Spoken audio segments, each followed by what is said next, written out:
নমস্কার, দ্য রিপোর্টে আপনাদের স্বাগত। কথায় আছে, যদি হও সুজন তেঁতুল পাতায় নজন। তবে এ যে একেবারে নয় নয় করতে করতে 30,000 জনের বাস একই ছাদের তলায়। না না, কোনো আজগুবি গল্প কিন্তু বলছি না, বরং বলছি হ্যাংজাও চায়নার রিজেন্ট ইন্টারন্যাশনাল অ্যাপার্টমেন্টের কথা। আমাদের দর্শক বন্ধুদের মধ্যে অনেকেই হয়তো সোশ্যাল মিডিয়ার সৌজন্যে এই বহুতলের ভাইরাল হওয়া ভিডিও দেখে ফেলেছেন। কিন্তু আপনারা কি জানেন আদৌ এই বহুতলে 30,000 জন মানুষ বসবাস করেন কিনা, অথবা কেমন ভাবেই বা এখানকার আবাসিকরা জীবন ধারণ করেন?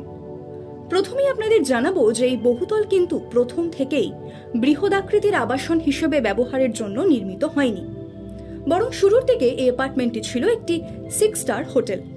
তবে তারপর হঠাৎই এই বহুতলের নকশা যায় বদলে, আর ধীরে ধীরে 6 স্টার হোটেলের বদলে এই বহুতল পরিণত হয় 30,000 মানুষের বাসস্থানে। এই বিশালাকৃতির বহুতলে 30,000 মানুষ থাকতে পারবেন ঠিকই, তবে এখনো পর্যন্ত এই বিস্ময়কর আবাসনে থাকেন প্রায় 20,000 জন। এস আকৃতির এই রিজেন্ট ইন্টারন্যাশনাল অ্যাপার্টমেন্টে ফুড কোর্ট কিংবা সুইমিং পুল অথবা মাঝামাঝি আকারের এক সুপারমার্কেট সবকিছুই থাকায় আবাসিকদের বাইরে যাওয়ার খুব একটা প্রয়োজন পড়ে না। এখনকার ফ্ল্যাট কালচারের যুগে এই ঘটনা অবশ্য একেবারে নতুন নয়, কিন্তু মজার বিষয় হলো এই বিস্ময়কর আবাসনের আবাসিকদের সংখ্যা। আর আপনার যদি এখনো বিস্ময়ের ঘোর না কাটে, তাহলে একবার ঘুরে আসবেন নাকি এই অভিনব আবাসনে। Bureau report, the report.